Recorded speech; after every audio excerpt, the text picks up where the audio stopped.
پرندے کو گولی ماری تو وہ حلال ہوگا. اگر پرندے کو بسم اللہ اللہ اکبر کہہ کر بندوق سے مارا گیا تو وہ پرندہ حلال ہوگا. عبد الرحمن قطر. دیکھیں پرندے کو اگر آپ نے بسم اللہ اللہ اکبر کہہ کے گولی ماری تو وہ حلال نہیں ہے اگر وہ ذبح کیے بغیر مر گیا. اس میں اختلاف ہے علماء کا. بعض علماء کہتے ہیں کہ وہ حلال ہے، لیکن ہمارے یہاں بر صغیر کے علماء اور دیگر بہت سارے علماء ان کی رائے میں وہ حلال نہیں ہے. جو علماء کہتے ہیں کہ وہ پرندہ حلال ہے وہ اس کو قیاس کرتے ہیں شکاری جانور پر، کہ جانور کو اگر بسم اللہ اللہ اکبر پڑھ کے تیر مارا جائے اور آپ وہ تیر جانور کے لگا اور وہاں پہنچنے سے پہلے آپ اس کو ذبح کرنے کے لیے گئے لیکن آپ کے پہنچنے سے پہلے جانور مر گیا تو وہ بھی حلال ہے. تو یہ ثابت ہے، اجماعی مسئلہ ہے، قرآن و سنت سے ثابت ہے یہ. تو اسی پر بعض علماء نے قیاس کیا ہے. انہوں نے کہا کہ بھائی جب تیر مارنے سے حلال ہو جاتا ہے تو گولی مارنے سے بھی حلال ہو جاتا ہے. وجہ کیا ہے کہ تیر کا کام بھی خون بہانا اور گولی کا کام بھی خون بہانا. لیکن ہمیں اس رائے سے بالکل بھی اتفاق نہیں ہے. اس کی وجہ یہ ہے کہ قرآن مجید نے جن جانوروں کو حرام قرار دیا ہے سورہ مائدہ میں وہ کیا ہے؟ المتردیۃ والنطیحۃ وما اکل السبع حرمت علیکم المیتۃ، کہ تم پر جو مردہ جانور ہے وہ بھی حرام قرار دیا گیا. والنطیحہ، نطیحہ کہتے ہیں جس جانور کو دوسرے جانور نے سینگ سے مارا ہو. والمتردیہ، جو جانور پہاڑ سے گر کے مرا ہو وہ بھی حرام ہے.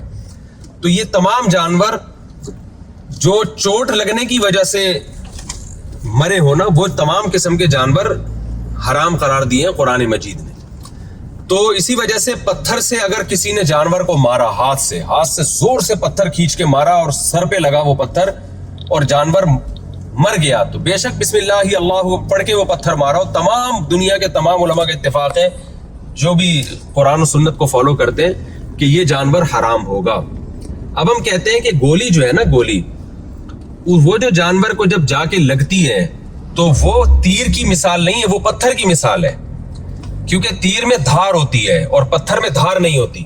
تو قرآن جو پتھر کے مارے ہوئے جانور کو حرام کہتا ہے وہ اس لیے حرام نہیں کہتا کہ پتھر سے خون نہیں نکلتا، بلکہ پتھروں سے بھی خون نکل سکتا ہے. اگر آپ جانور کو بہت زور سے پتھر مارے تو خون نکل جائے گا اس کے. اور تیر کے شکار کو جو حلال کہتا ہے تو دونوں میں فرق کیا ہے کہ تیر میں دھار ہوتی ہے. دھار کا مطلب وہ کٹ کر کے جو ہے نا نفوذ کرتا ہے باڈی میں، اور پتھر کیا کرتا ہے وہ دھار کی وجہ سے نہیں بلکہ وہ چوٹ کی وجہ سے جانور کی باڈی سے خون نکالتا ہے. تو اصل حلال و حرام کا مدار اس پہ نہیں ہے کہ جانور کا خون نکل رہا ہے کہ نہیں نکل رہا، بلکہ یہ ہے کہ جس چیز سے آپ مار رہے ہیں وہ دھار والی ہے یا نہیں ہے، اس میں بلیڈ ہے یا نہیں ہے آگے. تو یہی وجہ ہے کہ اگر آپ پتھر کو منجنیق میں رکھ کے ماریں یا ہاتھ سے زور سے جانور کے سر پہ پتھر مارے تو بے شک خون کے فوارے نکل جائیں، کچھ بھی ہو، لیکن جانور سب کے نزدیک حرام ہی رہتا ہے. تو ہم یہ کہتے ہیں کہ گولی کی مثال جو ہے وہ تیر کی نہیں ہے بلکہ وہ پتھر کی مثال ہے. ہاں یہ ضرور ہے کہ پتھر کو تیز مارنے کے لیے آپ نے ایک آلے کا استعمال کیا، بندوق کا استعمال کیا ہے، تو وہ جو جانور کی باڈی سے خون نکلتا ہے وہ اس لیے نکلتا ہے کہ وہ پتھر آپ نے اتنی اسپیڈ سے مارا ہے کہ وہ اس کے آر پار ہو گیا ہے. تو اس سے کوئی فرق نہیں پڑتا، جانور بدستور حرام ہی رہتا ہے. ویسے بھی گوشت میں اصل حرمت ہے، جب تک اس کے حلال ہونے کی یقینی دلیل نہیں ہوگی اس کو حرام ہی سمجھا جائے گا.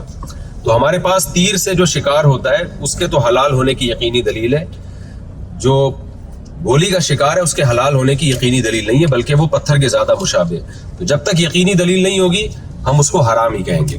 تو ہاں کوئی ایسی گولی ہو جس کے آگے دھار ہو، بلیڈ ہو، یا تیر جیسی نوک ہو، اس کے آگے بہت گہری نوک ہو اور نوک کی وجہ سے وہ جانور کی باڈی میں گھس جائے، تو پھر ایسی گولی اگر کوئی بسم اللہ اللہ اکبر پڑھ کے چلاتا ہے تو ایسی گولی سے اگر آپ جانور ذبح نہ بھی کر سکیں، پہنچے وہاں پہ لیکن پہلے ہی مر جائے، تو پھر ایسی گولی کا شکار حلال ہوگا. لیکن آج کل جو گولیاں آ رہی ہیں وہ آگے سے تھوڑی سی گول ہوتی ہیں، ان میں نوک نہیں ہوتی آگے. تو اس لیے اگر آپ بندوق سے شکار کر رہے ہیں تو جانور کو آپ کو ذبح کر کے کھانا پڑے گا. اگر آپ نے جانور ذبح نہیں کیا اور آپ ذبح کیے کرنے سے پہلے وہ مر گیا تو پھر آپ کے لیے وہ جانور حلال نہیں ہے. بہتر ہے نا تیر چلانا سیکھ لیں. پرتغال کے ڈرامے دیکھ کے تو لوگ تیر انداز بن گئے.